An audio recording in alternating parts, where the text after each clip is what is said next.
I want you to imagine a balloon.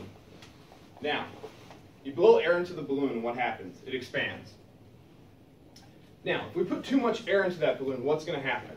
Eventually, it's going to pop.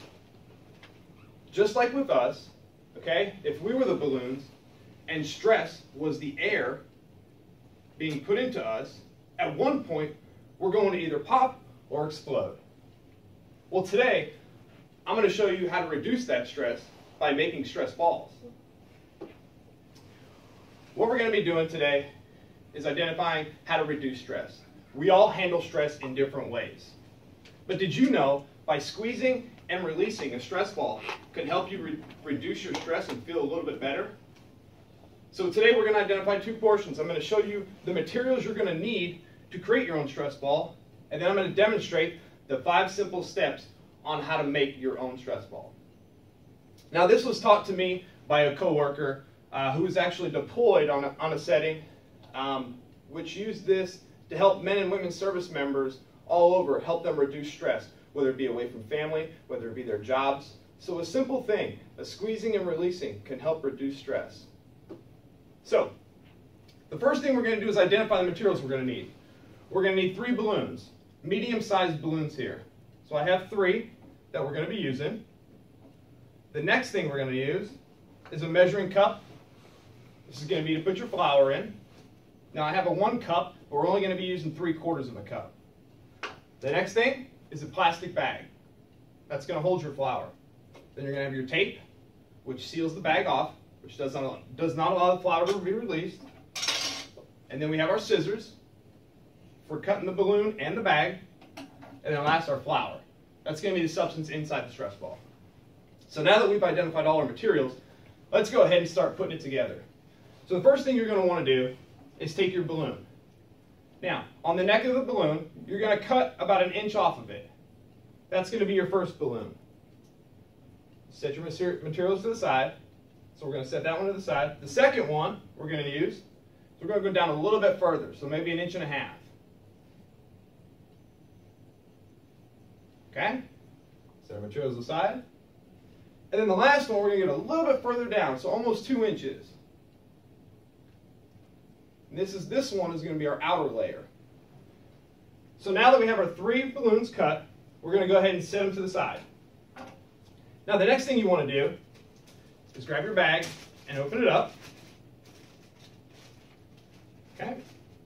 Take your measuring cup with your flour. And like I said, you're not going to use a whole cup. You're going to use about 3/4 of a cup. So we have 3/4 of a cup.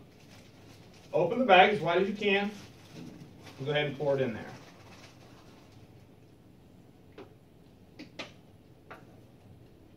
So now that you have your bag full of flour, you're going to sift it all to the bottom. Now, once you're done, you're going to seal it off. After you get done sealing it off, you're going to hold it up top while the bag is resting on the bottom and cut about 1 inch off.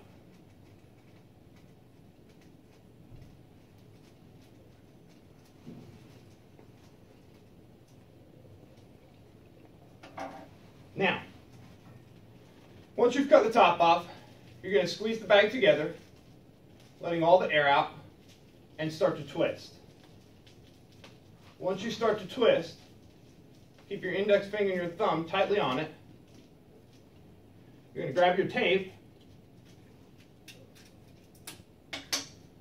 and you're going to wrap your tape right around the top portion, which allows the flour from escaping.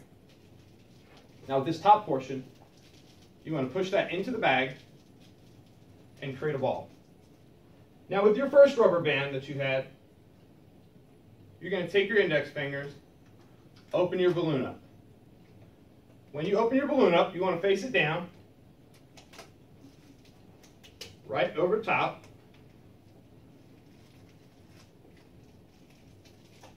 And you want to push the bag into the balloon.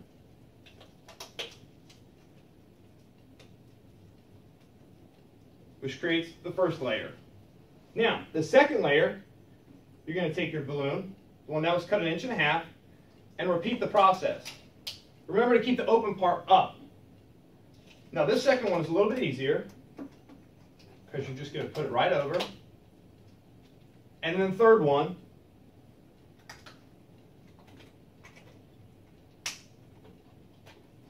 goes right over top.